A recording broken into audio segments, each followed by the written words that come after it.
आपने उसकी माँ की हालत देखी होगी और वाकई में जिस माँ के हाथ में उसके बच्चे का कटा हुआ सर हो वो कितनी दयनीय स्थिति होगी, कितने भावुक क्षण होगा वो। मतलब वो तो मैं अगर इमेजिन करता हूँ तो मुझे लगता है कि मेरी माँ, जो मैं घर से निकलता हूँ, माँ का कभी फ़ोन मेरे पास आता है तो माँ सिर्फ एक शब्द पूछती है, खाना खाया कि नहीं खाया। अखिलेश यादव जी क्यों नहीं आ रहे हैं? वो कह रहे हैं कि पूरे गाँव ने, इस कबीरदुनपुर जो गाँव है यहाँ प्रिया सरोज को जिताया उन लोगों ने। कल एक यादव से मैं बात करता, वो कह रहा था कि प्रिया सरोज जो है, प्रिया सरोज 6 दिन बाद आती हैं, कल वो आती हैं। उनकी कंस्टिट्यूंसी का मामला, यादव का मामला नहीं आएंगे। अगर यही मामला कोई ठाकुर का होता, कोई ब्राह्मण होता तो अखिलेश यादव यहां आ जाते। अखिलेश यादव यहाँ आके धरना प्रदर्शन भी करते, सब कुछ करते, पूरा ये महीने भर का यहाँ ड्रामा चल लेकर। लेकिन आपको मैं बताऊं कि पुलिस वाले आपस में बात कर रहे थे, मैं दूर से सुन रहा था, तो ये चर्चा हो रही थी कि अगर पता चला यादव का एनकाउंटर हो जाए तो फिर अखिलेश यादव आ जाएंगे। ये चिल्लाने की यादव का एनकाउंटर हो गया, पीडीए मर रहा, पीडीए मारा जा रहा है। अखिलेश यादव का ना आना और यादवों की बात करना, क्योंकि यही लोग यादव थे जो मैं पहले ही आपसे अभी ऑफ कैमरे बातचीत कर रहा था कि ये सब लोग चिल्ला चिल्ला कर कह रहे थे कि बुलडोजर गलत है, बुलडोजर नहीं चलना चाहिए, आरोपी कोई है तो उसके खिलाफ कार्रवाई, उसके घर वालों के खिलाफ कार्रवाई क्यों। चाहे गगन यादव हो, जो यादवों का नेता अपने आप को बताते हैं, वो इन मामलों पर चुप क्यों हो जाते जब सजातीय मामला। नहीं आ रहे हैं आप माल्यार्पण करने, उस पर नहीं आ रहे हैं पुष्पार्पण करने, उसकी मां को ढांढस नहीं बना रहे हैं, उसकी बहन को नहीं कह रहे हैं कि बेटा आपको इंसाफ मिलेगा, हम खड़े हैं, आपके लिए जो बन पड़ेगा हम करेंगे, हम क्राउड फंडिंग कराएंगे, आपको करोड़ों की मदद हम पहुंचाएंगे, आप परेशान मत होइए, आप डरिए मत। वो डरी सहमी क्यों है? उनके साथ कोई खड़ा नहीं हो रहा। कहती मामले में इनकाउंटर कर देते तो गला रेतने वाले में आपको इनकाउंटर करना चाहिए, आपको दोहरा मापदंड नहीं अपनाना चाहिए। और वो तो बहुत बड़ा मामला है। आपने भी अगर वो खबर पहली बार सुनी होगी तो आपकी भी रूह कांप गई होगी कि कैसे किसी बच्चे का गर्दन जो है धड़ से अलग कर दी जाएगी। तो इस मसले पर तो इनकाउंटर होना चाहिए था, कैसे भी करके, चाहे गाड़ी पलटती या कुछ और होता। आप जानते हैं गिरफ्तार करने के बाद भी गाड़ी पलट जाती है। ताइक्वांडो खिलाड़ी मारा, आप वहां 150 किलोमीटर पर आप जाके वहां माल्यार्पण कर रहे हैं, वहां पर कार्यक्रम कर रहे हैं, आपकी हिम्मत नहीं हो रही है कि आप संविधान की रक्षा करने के लिए आ जाए, क्योंकि सजातीय मामला है। आप आएंगे तो अखिलेश यादव आपसे नाराज हो जाएंगे, यादवों का वोट आपको नहीं मिलेगा। ये सियासत करने वाले लोग जब तक अपनी नीचता दिखाते रहेंगे, ऐसी चीजें। मैं जौनपुर के गौरा बादशाहपुर थाना क्षेत्र के कबीरुद्दीनपुर गांव में है। ये कबीरुद्दीनपुर गांव इन दिनों पूरे प्रदेश ही नहीं देश में चर्चा का विषय बना हुआ है, क्योंकि दीपावली के ठीक एक दिन पहले 16 वर्षीय ताइक्वांडो खिलाड़ी अनुराग यादव की गला काट करके निर्मम हत्या कर दी जाती है। लगातार हम इस गांव से और परिजनों की आवाज़ को उठा रहे हैं, उनको इंसाफ दिलाने की मांग कर रहे हैं। लगातार आरोपियों के घर को हमने दिखाया, कई तस्वीरें यहाँ की दिखाई और प्रत्यक्षदर्शियों से हमने बात कराया। आज हमारे साथ बात करने के लिए एक सीनियर जर्नलिस्ट हैं जो कि दिल्ली में कई चैनलों में जो है रिपोर्टिंग कर चुके हैं, एंकरिंग कर चुके हैं और अब मौजूदा समय में अपने the such India digital platform के ज़रिए जो है लोगों की आवाज़ उठाने का काम कर रहे हैं। आदित्य जी हमारे साथ हैं, आप यहाँ पे हैं कबीरुद्दीनपुर में, आप कवरेज कर रहे हैं, कैसे देख रहे हैं इस पूरे माहौल? जैसे 6 दिन का समय अभी तक बीत चुका है और जिस तरह से देखा जाए आरोपी को अगर देखें तो जाता है लखनऊ में एक फिल्मी स्टाइल में सरेंडर कर देता है, तो कैसे देखते हैं? क्योंकि आप दिल्ली में भी आपने जर्नलिज्म की है, तो किस तरह से आप देख रहे हैं इस क्राइम को? देखिए, ये 2-3 लहजों से हम इसे देख सकते हैं, क्योंकि हर सिक्के के 2 पहलू होते हैं, अलग अलग तरीके से उसको देखते हैं। लेकिन इस घटनाक्रम में पहला सजातीय मामला, दूसरा है कि एक प्रशासनिक पद पर एक व्यक्ति है उसी परिवार का और वो शह देता है, वो बताता है कि हाँ कैसे करना है, सिक्योरिटी लाती सामने आता है। तो अब ये समझना होगा कि प्रशासनिक अधिकारी जो जा रहे हैं क्या वो संविधान की शपथ भूल गए हैं? क्योंकि संविधान की शपथ में यही बताया जाता है। अब तो यूपीएससी के पैटर्न में भी यही दे दिया गया कि पहले नैतिकता पढ़ाई जाए, कि आप अपने परिवार नहीं, आप जिस वर्दी को पहनकर बैठे हैं वो देखें कि हमें कैसे काम करना है। दरअसल वही सबसे बड़ा बढ़ावा। दूसरा, ये जो पूरा परिवार है ये झारखंड से ताल्लुकात रखता है, वो नक्सली क्षेत्र था जहाँ लोग काम करते थे, कोयले खदान में थे, वहाँ के हथियार थे। तो कहते नहीं कि जो इंसान होता है वो आसपास के नेचर से, आसपास की सीखता है कैसे क्या करना है। तो वहां रहकर उसके अंदर ऐसी भावना जागृत हो गई थी कि लोगों को मारना बहुत आम बात है। आप नक्सलियों के बारे में आपने पढ़ा होगा तो पता होगा। तो ये सब चीजें हुई। अब अगर इस पहलू पर हम बात करें कि सरकार एक्शन क्यों नहीं ले रही है, दरअसल सरकार का एक्शन ना लेना एक ये दर्शाता है कि अखिलेश यादव का ना आना और यादवों की बात करना, क्योंकि यही लोग यादव थे जो मैं पहले ही आपसे अभी ऑफ कैमरे बातचीत कर रहा था कि ये सब लोग चिल्ला चिल्ला कर कह रहे थे कि बुलडोजर गलत है, बुलडोजर नहीं चलना चाहिए, आरोपी कोई है तो उसके खिलाफ कार्रवाई, उसके घर वालों के खिलाफ कार्रवाई क्यों हो। फिर ये कहा जा रहा था कि इनकाउंटर नहीं होना चाहिए। आपने देखा था इसी जौनपुर में, आपने कवर भी किया होगा, मंगेश यादव के इनकाउंटर को ऐसा बनाया गया और क्राउड फंडिंग हुई उसको लेकर। लेकिन आज की डेट में कोई भी नेता यहां आकर क्राउड फंडिंग नहीं कर रहा है, जबकि वास्तविकता यह है कि इसको क्राउड फंडिंग चाहिए। बिल्कुल, अगर मंगेश यादव की बात करें तो आप भी पहुंचे कवरेज करने के लिए। जिस तरह से पुलिस प्रशासन बता रहा था कि हाँ वो डकैत है और डकैत कांड में शामिल था सुल्तानपुर के, उसके बाद इनकाउंटर होता है, धड़ाधड़ जो है अखिलेश जी का ट्वीट आता है और बड़े बड़े नेता प्रदेश अध्यक्ष तक पहुँचते हैं, यहाँ पे जो है सपा के अजय राय पहुँचते हैं कांग्रेस के, लेकिन यहाँ पे कोई ऐसा चेहरा नहीं आ रहा है बड़ा। बस एक ट्वीट हुआ था अखिलेश जी की तरफ से, वही जब खबर चली तो एक ट्वीट हो गया कि हाँ सरकार में जो है अपराध जो है अपराधी बेलगाम हो गए हैं। और समाजवादी पार्टी का ऑफिशियल ट्वीट से तो ये ट्वीट हो जाता है कि पीडीए के लोगों पे अत्याचार कब बंद होगा, लेकिन जब मीडिया इस बात को उठाती है कि अत्याचार करने वाला भी पीडीए का है तो उसके बाद इन लोगों का कोई जो है रिएक्शन नहीं आता है, कोई जवाब नहीं आता है। कैसे? देखिए, सबसे बड़ी बात तो है कि ये राजनेता जो है ये कम से कम जनता को वोट बैंक की राजनीति से अलग रखे। जब तक ये जनता को जनता नहीं समझेंगे तब तक मुसीबतें ऐसी खड़ी रहेंगी।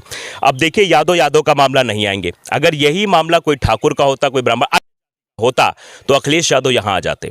अखिलेश यादव यहाँ आके धरना प्रदर्शन भी करते, सब कुछ करते, पूरा ये महीने भर का यहाँ ड्रामा चलता और यहाँ भी क्राउड फंडिंग की बात की जाती। सजातीय मामला होने की वजह से वो करते हैं कि पीडीए मर रहा है, पीडीए के ऊपर अत्याचार हो रहा है, तो उधर से बीजेपी वाले भी कह रहे हैं कि पीडीए ही मार रहा है, मतलब पीडीए मर रहा, पीडीए ही मार रहा है। तो अखिलेश यादव घिर चुके हैं और शायद यही वजह है कि एक्शन भी इतना ढीला रवैया चल रहा है, एक्शन भी इसीलिए धीमा हो रहा है। शायद योगी की क्या प्लानिंग होगी, योगी क्या सोच रहे होंगे, कैसे क्या करना है। अभी कल ही आपने देखा कितना हंगामा हुआ, प्रधान भड़क गए, एसडीएम पर भड़क गए, तहसीलदार पूरे गाँव की नपाई क्यों हो रही है, क्योंकि आप जानते हैं गांव में अक्सर जो ज़मीनें होती हैं ग्राम समाज से बनी होती हैं। अब ये कहा जा रहा है कि उसे घर नापा जाए, उसी पर कार्रवाई हो, लेकिन ये समझना ज़रूरी है, चाहे अखिलेश यादव हो, चाहे गगन यादव हो, जो यादवों का नेता अपने आप को बताते हैं, वो इन मामलों पर चुप क्यों हो जाते जब सजातीय मामला आता है। और यही कंडीशन दलितों के साथ भी है। आप देखिए, अगर दलित का कहीं अटैकमेंट होता है या वो आपस में मारपीट करते, किसी की हत्या कर देते, तो उसमें भी चंद्रशेखर रावण नहीं बोलते हैं, उसमें मायावती कोई रिएक्शन नहीं आता है, उसमें दलितों का नेता कहलाने वाले लोग चुप हो जाते हैं। तो ये जब तक इन चीज़ों से बाहर नहीं निकलेंगे, ये देश बहुत वो सेनाओं के दौर में गुजर रहा है कि दूसरी जाति को टारगेट कैसे करना है, दूसरी। इसीलिए अभी आपने देखा होगा कि एक नई सेना बन गई है, सवर्ण सेना बनी है, सवर्ण सेना। इसका इसीलिए बनाई जा रही ना, सवर्ण सेना बन रही है, भीम आर्मी बन रही है, यादव सेना बन रही है, परशुराम सेना बन रही है। इन सेनाओं की वजह से ही देश विखंडित हो रहा है। मैं किसी भी सेना का समर्थन नहीं करता हूं, क्योंकि मुझे ये सेनाएं लगता है कि देश को बांटने का काम कर रही हैं। आज आपने उसकी माँ की हालत देखी होगी, और वाकई में जिस माँ के हाथ में उसके बच्चे का कटा हुआ सर हो, वो कितनी दयनीय स्थिति होगी, कितने भावुक क्षण होगा वो। मतलब वो तो मैं अगर इमेजिन करता हूँ तो मुझे लगता है कि मेरी माँ, जो मैं घर से निकलता हूँ, माँ का कभी फ़ोन मेरे पास आता है तो माँ सिर्फ एक शब्द पूछती है, खाना खाया कि नहीं खाया। सिर्फ एक शब्द माँ का होता है। माँ ये नहीं पूछती कि बेटा तुमने स्टोरी की, तुम्हारी खबर हुई, तुमने अपलोड की, तुम्हारे व्यूज़ कितने आ रहे हैं, कितना पैसा कमा रहे हो, इससे उससे मतलब नहीं होता। उसे मतलब होता है तो सिर्फ इस बात से कि तुमने खाना खाया कि नहीं खाया। और जिसका बेटा जो उसके हाथों में हो वो क्षण, और वहाँ पर अखिलेश यादव ना आए, वहाँ पर सियासत देखने लगे, वहाँ पर गगन यादव ना आए, सियासत देखने लगे, तो मुझे लगता है उनसे बड़ा बेशर्म कोई नहीं है। ऐसे बेशर्म सियासतदानों को तो नकार देना चाहिए, जनता को उसे नकार देना चाहिए। ये पूरा गाँव यादव बाहुल्य है। यहाँ के यादवों जब बात होती तो अखिलेश यादव गलत नहीं बोलते, क्योंकि आप जानते हैं कि उनके अंदर अखिलेश यादव को लेकर बहुत भावुकता है कि यादव है, लेकिन वो फिर भी अंदर से नहीं बोल पाए, लेकिन बाहर से नाराज हैं। वो नाराजगी उनके अंदर कहीं ना कहीं एक जगह छिपी हुई है कि हम नाराज हैं, अखिलेश यादव जी क्यों नहीं आ रहे हैं। वो कह रहे हैं कि पूरे गांव ने, इस कबीरदुनपुर जो गांव है, यहाँ प्रिया सरोज को जिताया उन लोगों ने। कल एक यादव से मैं बात करता, वो कह रहा था कि प्रिया सरोज 6 दिन बाद आती हैं, कल वो आती हैं। उनकी कंस्टिट्यूंसी का मामला है, उनकी कंस्टिट्यूंसी का मामला, वो नहीं आ रही हैं, 6 दिन बाद आ रही हैं। तो इससे बड़े शर्म की बात क्या हो सकती है भाई। नेता का मतलब होता है जनता द्वारा, जनता के लिए। यही जनप्रतिनिधि का वास्तविक मतलब होता है कि जनता द्वारा चुना गया, जनता के लिए उसको अवेलेबल रहना चाहिए। तो वो अवेलेबल 6 दिन बाद हो रहा है, इसका मतलब है कि इसमें सियासत है। और इसीलिए इस मामले में ढुलमुल, मैं, आप पत्रकार हैं राजन जी, मैं कहना चाहता हूँ कि जितने भी यहाँ पर यूट्यूबर्स आ रहे हैं उनसे भी मैं एक अपील करना चाहता हूँ कि यहाँ भी आप लोगों को सामने आना चाहिए, एक क्राउड फंडिंग होनी चाहिए। आप लोग अपील करिए, आप लोग उनके घर से बात करिए, बैंक खाता लीजिए, वो लगाइए अपने खबर में और बताइए कि जो लोग चाहते हैं क्राउड फंडिंग यहाँ होनी चाहिए। ये अब हमारी लोगों की नैतिक जिम्मेदारी हो गई है कि उनके घर क्राउड फंडिंग होनी चाहिए। कुछ परिवार को मदद हो, कुछ थोड़ी बहुत मदद उसके परिवार को पहुंचे, क्योंकि नेता नहीं सुनने वाले हैं ये। क्योंकि अगर मैंने कहा ना कि अगर कोई दूसरी जाति का होता राजन जी, तो आज हंगामा खड़ा हो गया होता। और यहाँ पर अभी कहते नहीं कि जो कुर्सियां खाली दिखाई दे रही हैं, मैं 5वें दिन का पिछले रविवार का दृश्य दिखा रहा था, सारी कुर्सियां खाली थी, एक भी नेता नहीं दिखाई दे रहा था। और यही बात मैंने वहीं से रिपोर्टिंग करके कही थी कि मंगेश यादव के घर पर 1 महीने तक मजमा लगा था, जबकि वो एक कृत्य में शामिल था, उसमें उसकी साजिश थी, शामिल था, उसमें सब बातचीत हो रही थी। और लोग बकायदे जाते थे, नेता लोग, और बकायदे उसके चित्र पे जो है पुष्प अर्पित करते हुए, जैसे कि कोई शहीद हो गया हो, उसमें अर्पित करते हुए, उसको माल्यार्पण करके, पुष्प अर्पित करके फिर जो है बात है। आप बताइए कि एक अपराधी मानसिकता का व्यक्ति, एक चोरी की मानसिकता का व्यक्ति, एक डकैती की मानसिकता के व्यक्ति के आप शव पर जाकर या उसके चित्र पर जाकर आप माल्यार्पण कर रहे हैं, और एक लड़का अनुराग यादव, जो अगर अच्छा खेलता तो मुझे लगता है जौनपुर का नाम रोशन करता, उससे अच्छा खेलता तो उत्तर प्रदेश का नाम रोशन करता, उससे अच्छा खेलता तो भारत का नाम रोशन करता। उस पर नहीं आ रहे हैं आप माल्यार्पण करने, उस पर नहीं आ रहे हैं पुष्प अर्पण करने, उसकी मां को ढांढस नहीं बंधा रहे हैं, उसकी बहन को नहीं कह रहे हैं कि बेटा आपको इंसाफ मिलेगा, हम खड़े हैं, आपके लिए जो बन पड़ेगा हम करेंगे, हम क्राउड फंडिंग कराएंगे, आपको करोड़ों की मदद हम पहुंचाएंगे, आप परेशान मत होइए, आप डरिए मत। वो डरी सहमी क्यों है? उनके साथ कोई खड़ा नहीं हो रहा है। अगर प्रधान ना होता है इस गांव का, प्रधान को मैं साधुवाद इसलिए भी करता हूं कि वो खड़ा है, उन लोगों के साथ मदद कर रहा है लगातार, वो बोल रहा है, मीडिया में बोल रहा है, हर जगह आ रहा है, उस वक्त भी खड़ा था और कोई खड़ा होने वाला नहीं है। राजनेता आते हैं, अध्यक्ष भी आए थे, कोई यादव आई थी, कोई बिरहा गायिका, उसने थोड़ा बहुत पैसा जो दिया हो थोड़े बहुत, उजाला यादव, बाकी मुझे नहीं लगता किसी ने आकर मदद की है। संवेदना व्यक्त करना अलग होता है, संवेदना के साथ साथ हौसला अफजाई करने के लिए अगर आप थोड़ी सी धनराशि, क्योंकि कुछ होता नहीं उससे, लेकिन वो एक तरीके बताता है कि हाँ लोग कितना खड़े हैं, लोग कितना संवेदनशील हैं जो हमारे परिवार के प्रति, हमारे प्रति, और जो ये घटनाक्रम हुआ इसके प्रति अपनी संवेदना रखते हैं। बिल्कुल। इस सिनेरियो कैसे देखते हैं, जिस तरह से अभी तक की कार्रवाई हुई प्रशासन की, पुलिस प्रशासन की अगर देखें, जिस तरह से आरोपी पकड़े जाते हैं, दरोगा भी पकड़ा गया जो मेरठ में तैनात था राजेश यादव, और उसका भाई सरेंडर कर देता है, तो इस पूरे सिनेरियो को कैसे देखते हैं आप जो है? देखिए, इस सिनेरियो में तो बहुत ही ढुलमुल रवैया प्रशासन का और पुलिस का मुझे लगता है। जिस तरीके से अगर चोरी के मामले में इनकाउंटर हो जाता है, अगर मंगेश यादव के मामले को ही देखें, अगर आप डकैती मामले में इनकाउंटर कर देते तो गला रेतने वाले में आपको इनकाउंटर करना चाहिए, आपको दोहरा मापदंड नहीं अपनाना चाहिए, और वो तो बहुत बड़ा मामला है। आपने भी अगर वो खबर पहली बार सुनी होगी तो आपकी भी रूह कांप गई होगी कि कैसे किसी बच्चे का गर्दन जो है धड़ से अलग कर दी जाएगी। तो इस मसले पर तो इनकाउंटर होना चाहिए था, कैसे भी करके, चाहे गाड़ी पलटती या कुछ और होता। आप जानते हैं गिरफ्तार करने के बाद भी गाड़ी पलट जाती है, उत्तर प्रदेश में यही होता है। तो उत्तर प्रदेश में गाड़ी क्यों नहीं पलटी, उत्तर प्रदेश में इनकाउंटर क्यों नहीं हुआ, इस बात की मांग सबको है, और इसी वजह से शायद प्रशासन पर सवाल उठ रहा है। दूसरी सबसे बड़ी बात बुलडोजर को लेकर, लेकिन आपको मैं बताऊं कि पुलिस वाले आपस में बात कर रहे थे, मैं दूर से सुन रहा था, तो ये चर्चा हो रही थी कि अगर पता चला यादव का एनकाउंटर हो जाए तो फिर अखिलेश यादव आ जाएंगे ये चिल्लाने की यादव का एनकाउंटर हो गया, पीडीए मर रहा है, पीडीए मारा जा रहा है। तो ये भी एक विडंबना हो सकती है सरकार के सामने, और सरकार अब शायद ये दिखाने की कोशिश कर रही होगी कि मैं सुप्रीम कोर्ट के दिशा निर्देशों का पालन कर रहा हूँ, क्योंकि कल की नपाई इस बात को दर्शाती है कि सुप्रीम कोर्ट के आदेश पर सरकार चल रही है। नपाई होगी तो पूरी होगी, एक की नहीं होगी।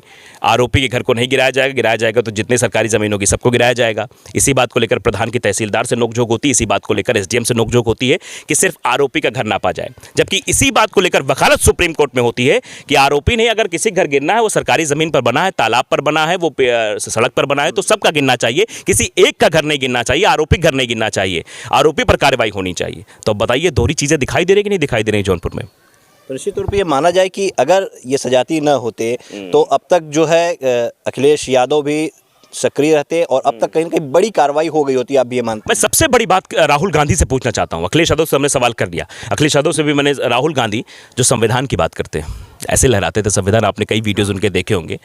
रायबरेली में आए हुए हैं आज, रायबरेली में उनका दौरा है, उनका संसदीय क्षेत्र है, यहाँ से लगभग 150 से 200 किलोमीटर के आसपास होगा।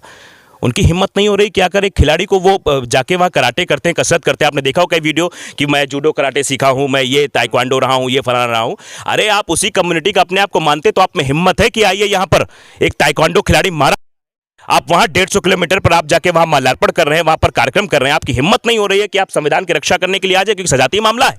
आप आएंगे तो अखिलेश यादव आपसे नाराज हो जाएंगे, यादवों का वोट आपको नहीं मिलेगा। ये सियासत करने वाले लोग जब तक अपनी नीचता दिखाते रहेंगे, ऐसी चीजें होती रहेंगी। मैं राहुल गांधी सवाल इसलिए पूछूं कि आज रायबरेली आए हैं, वो उनको सोचना चाहिए था कि रायबरेली में जा रहा हूं तो जौनपुर भी मैं जा सकता हूं, उनके लिए कोई बड़ी बात नहीं है। वो मोची के सुल्तानपुर में मोची के बैठकर मोची की मदद कर सकते हैं, जबकि वहां कोई जरूरत नहीं होती है। लेकिन आज जब अनुराग यादव के परिवार को मदद की जरूरत है तो राहुल गांधी कहां है? Where is Rahul Gandhi? जबकि आप जानते हैं कि समाजवादी पार्टी और कांग्रेस के गठबंधन का सांसद यहां पर है। मतलब दोनों की नैतिक जिम्मेदारी बनती है, समाजवादी पार्टी की नैतिक जिम्मेदारी बनती है और कांग्रेस की नैतिक जिम्मेदारी बनती है कि दोनों बड़े नेता, प्रदेश स्तर के नेता यहाँ पर आए, क्योंकि प्रदेश का नहीं पूरे देश का मामला है। और मेरे पास तो एक फॉरन में एक कॉल आया, मेरा दोस्त रहता है वहाँ पर, वो कह रहा है भाई कितना बड़ा कांड हो गया जौनपुर में यार, बताओ धड़ से अलग कर दिया सर यार, कैसे, मतलब ऐसे भी लोग हो गए, अब यहाँ भी तालिबानी होने लगा क्या, ऐसे सवाल पूछ रहे हैं। मतलब विदेशों में ये खबर चर्चा का विषय है।